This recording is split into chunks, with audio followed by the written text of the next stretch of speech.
Hello అండి అందరికీ. మా అత్తయ్య వాళ్ళది అమ్మ వాళ్ళది ఒకే విలేజ్. ఇంకా అత్తయ్య వాళ్ళ ఇంటి దగ్గర బతుకమ్మ పేర్చడం అయిపోయింది.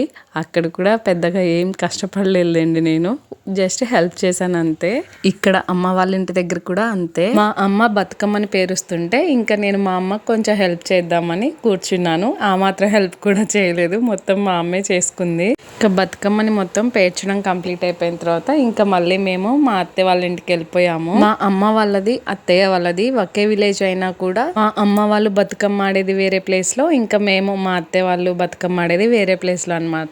ఫస్ట్ మా ఏరియాలో బతుకమ్మల దగ్గర బతుకమ్మ ఆడాము, అంటే మా అత్తయ్య వాళ్ళ ఇంటి దగ్గర. ఇంకా తర్వాత మరి మా అమ్మ వాళ్ళతో కూడా ఆడాలి కదా బతుకమ్మ, అందుకే మా అమ్మ వాళ్ళ దగ్గరికి కూడా వెళ్ళిపోయి ఇంకా కాసేపు అక్కడ బతుకమ్మ ఆడాము. ఇంకా అమ్మ వాళ్ళ తరపున అమ్మ వాళ్ళ బతుకమ్మ దగ్గర, అత్తయ్య వాళ్ళ తరపున అత్తయ్య వాళ్ళ బతుకమ్మ దగ్గర, ఇంకా 2 ప్లేసెస్ లో బతుకమ్మ అయితే ఆడాము. మా వీడియో నచ్చితే లైక్ చేయండి, మా ఛానల్ని సబ్స్క్రైబ్ చేసుకోండి.